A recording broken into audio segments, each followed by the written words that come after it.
आज एभरेज में ठुलो हुरी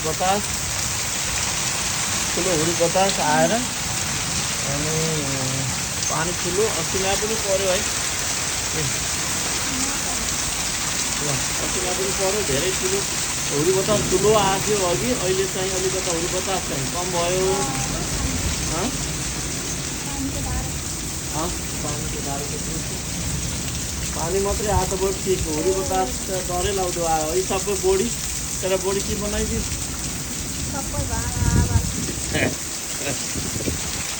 बोडीलाई पानी लाकोलाई गरेको। अनि यो असिना आयो है, यो असिना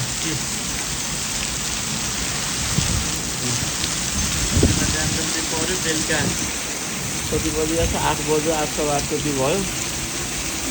पानी पनि यत्रो घुरी ल बासीको बासीको यत्रो छ। ठुलो 11 होइन 10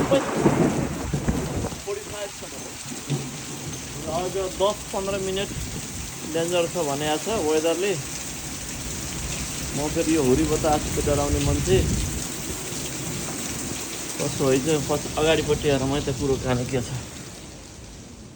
अगाडि। खै त हेरौँ त अगाडि पानी अलि पुसौँला, हावाले सट्टै फाल्ला। कि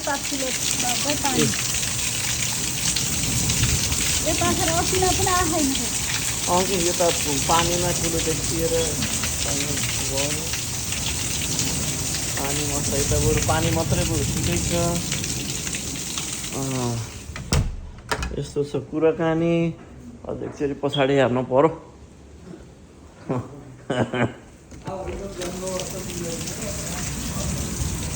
अब त हुरी बतास पनि अलिकति कम भयो, जाति भयो अब त।